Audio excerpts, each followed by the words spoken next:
میری پیاری بیٹی، میری بات سنو۔ میری محبت کا مطلب یہ نہیں کہ تم ہمیشہ مسکراتی رہو، ہمیشہ پرسکون رہو یا ہمیشہ مضبوط رہو۔ یہ بھی ضروری نہیں کہ تمہاری زندگی دوسروں کو کامل دکھائی دے، کیونکہ میری محبت کامل ہونے کے بارے میں نہیں ہے، بلکہ اس راستے سے ہے جس کا تم انتخاب کرتی ہو۔ یعنی جب زندگی بکھر جائے تو تم کس کی طرف دوڑتی ہو؟ جب تم تھک جاتی ہو تو کس پر بھروسہ کرتی ہو؟ جب تمہارے ارد گرد دنیا جھوٹ سے بھری ہو تو تم کس آواز پر یقین کرتی ہو؟ اور یہی چیزیں میرے لیے اہم ہیں۔ میں وہ دباؤ دیکھتا ہوں جو تم محسوس کرتی ہو، سب کے سامنے ٹھیک دکھائی دینے کا، نرم لہجے میں بات کرنے کا، خوش رہنے کا، چاہے اندر سے ٹوٹ رہی ہو۔ میں جانتا ہوں کہ تم ایک پرفیکٹ مسیحی عورت بننے کی کوشش کرتی ہو، مگر سنو، میں تمہارے ظاہری عمل کا نہیں بلکہ تمہارے دل کا چاہنے والا ہوں۔ مجھے تمہارا دنیا کو دکھانے والا چمکتا ہوا روپ نہیں چاہیے، بلکہ وہ بیٹی چاہیے جو راتوں کو روتی ہے، جو سوالوں سے الجھتی ہے، جو خود کو ناکافی سمجھتی ہے۔ یاد رکھو کہ تم میرے لیے بہت قیمتی ہو۔ میرے لیے محبت کا مطلب اچھی مسیحی بننا نہیں، بلکہ میرے قریب رہنا ہے۔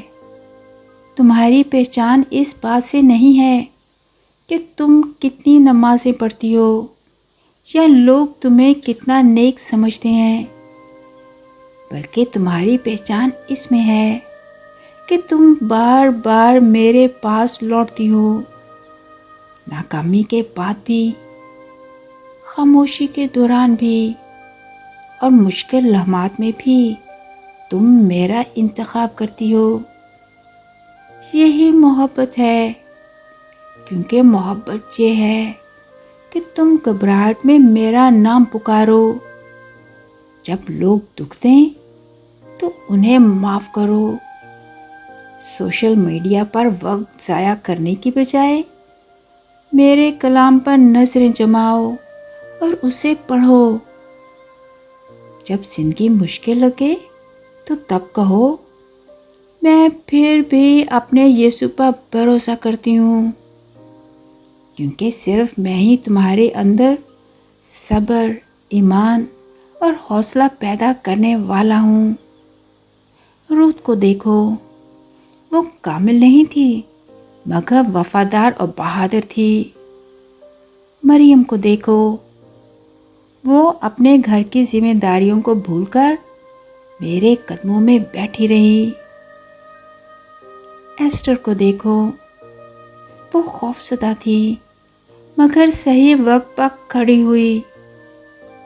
سامری عورت کو دیکھو، اس کی زندگی بکھری ہوئی تھی مگر اس نے میرے سامنے اپنا دل کھول دیا۔ اور اس عورت کو دیکھو جس نے میرے پاؤں پر قیمتی عطر بہایا۔ سب نے اسے ٹھکرایا مگر میں نے اسے معاف کیا، کیونکہ اس کی محبت بے ساختہ تھی۔ ان عورتوں میں سے کوئی بھی کامل نہیں تھی، مگر انہوں نے میرا بھروسہ کیا اور ان کا دل سچا تھا جو انہوں نے مجھے دے دیا۔ اور یہی میں تم سے چاہتا ہوں۔ میری محبت تمہاری زندگی کو آسان نہیں بنائے گی۔ تمہیں دکھ سہنے ہوں گے، تمہیں خوف اور شک سے گزرنا ہوگا، مگر تم کبھی اکیلی نہیں چلو گی، کیونکہ میں ہمیشہ کے لیے تمہارے ساتھ ہوں۔ تمہاری قدر تمہارے کاموں میں نہیں، بلکہ اس میں ہے کہ تم میری بیٹی ہو اور میں ہی تمہاری طاقت اور سہارا ہوں۔ میری پیاری بیٹی، وہ عورت بنو جو مجھ سے محبت کرتی ہے، ظاہری نہیں، مذہبی نہیں، بلکہ پوری سچائی سے۔ مجھے چنو، جب زندگی بھاری لگے مجھ سے بات کرو۔ پیاری بیٹی، اہم بات یہ نہیں کہ کتنے لوگ تمہاری عزت اور احترام کرتے ہیں اور تمہاری نیکیوں اور محبت کے شکر گزار ہیں، اور نہ یہ کہ تم کتنی نیک دکھائی دیتی ہو، بلکہ یہ ہے کہ تم اپنے یسوع مسیح، اپنے نجات دہندہ سے پیار کرتی ہو۔ اس لیے چاہے تم مضبوط ہو یا ٹوٹی ہوئی، تھکی ہوئی، بوجھ تلے دبی ہوئی، میرے پاس آؤ، کیونکہ میں ہی تمہیں آرام دوں گا۔ تمہیں بہت پیار کرنے والا تمہارا خالق، خداوند خدا، یسوع مسیح، جو تھا، جو ہے اور جو آنے والا ہے۔